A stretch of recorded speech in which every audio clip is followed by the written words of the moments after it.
সব latest update পেতে subscribe করুন আমাদের চ্যানেলে আর বেল আইকনে ক্লিক করতে ভুলবেন না।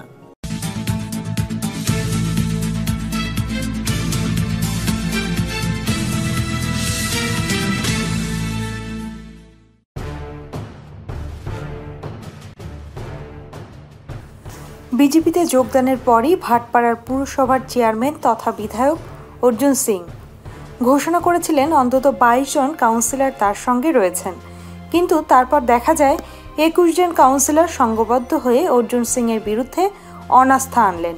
এ ঘটনায় ঘোড়া কেনা বেচার অভিযোগ আনলেন দলত্যাগী বিধায়ক। তিনি অভিযোগ করেন টাকা দিয়ে কাউন্সিলর কিনেছে তৃণমূল, 40-45 লক্ষ টাকা দিয়ে কাউন্সিলর কেনা হয়েছে। ভাটপাড়া অফিসে বসেই তৃণমূলের বিরুদ্ধে তোপ দাগলেন 4 বারের তৃণমূল বিধায়ক তথা ভাটপাড়া পুরসভার চেয়ারম্যান অর্জুন সিং। অর্জুনের এই অভিযোগ তুড়ি মেরে উড়িয়ে দেন জ্যোতিপ্রিয় মল্লিক।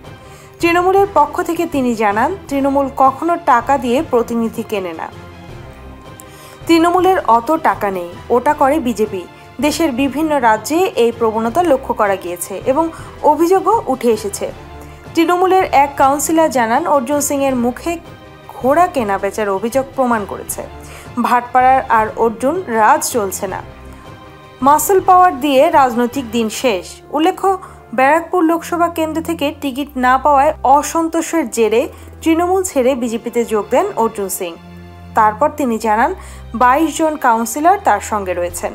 35 ওয়ার্ডের ভাটপাড়া পুরসভার তৃণমূলের ক্ষমতা হারানোর আশঙ্কা তৈরি হয়। সোমবার বিধানসভা ফিরহাদ হাকিম ও জ্যোতিপ্রিয় মল্লিকের সঙ্গে বৈঠকের পর দেখা যাচ্ছে তৃণমূলের পালেই হাওয়া বইছে। উল্লেখ্য, ভাটপাড়া পুরসভার কাউন্সিলরের সংখ্যা 35 জন, তাদের মধ্যে একজনের মৃত্যু হয়েছে, বাকি 34-এর 33 জন তৃণমূলের, একজন সিপিএম এর কাউন্সিলর।